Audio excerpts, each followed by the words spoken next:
saka yake a zuciya kan da tunani, kuma ya toshe kafar zato da ka gane rauni. Girmasa baya misaltuwa don mai da ma'auni. So ya wuce wahainiya kun canja kamar ni. So ba a furta shi ko kaɗan da sifar wasanni. Dukan mai shaida jarumi ya zamo mai rauni. So ke rasa zuciya ya bi hanya ta jini. So ke sa farin ciki da nishaɗi na gani. Dukan warkar da zuciya daga dukkan sanani.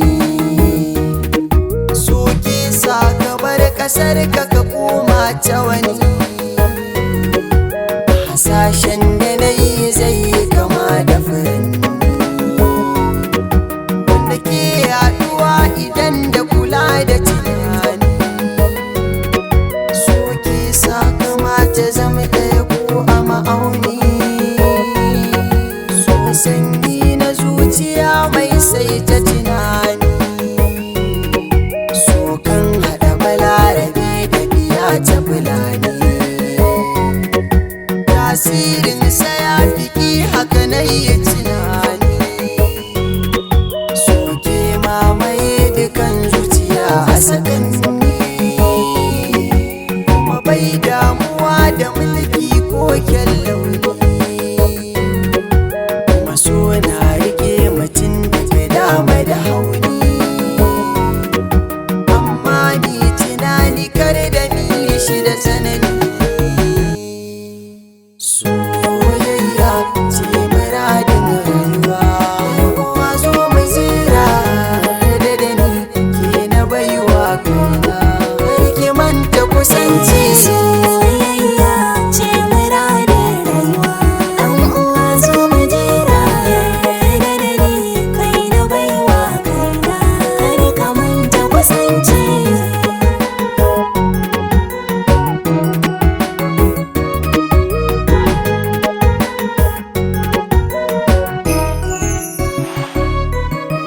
Kamu da so idan sai na kullewa. Zancen so sinadari ne na shaidawa. Kama hannu na bar tunanin za mu rabewa. Ni da ke sai mu taka tsaunin so mai nisa, sai bacin magaci.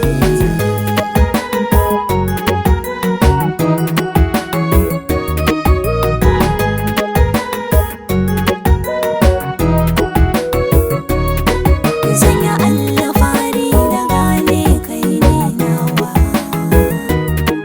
domin so a zuciyata yayi daɗewa. Zanya farautar farin cikin ka na yau kawowa. So da kai zanayi share abada ba na so ranka yayi ɓaci. Soyayya ce muradin rayuwa, kowa zo mai tsira da ni kai na baiwa kaina. kar ki manta kusanci.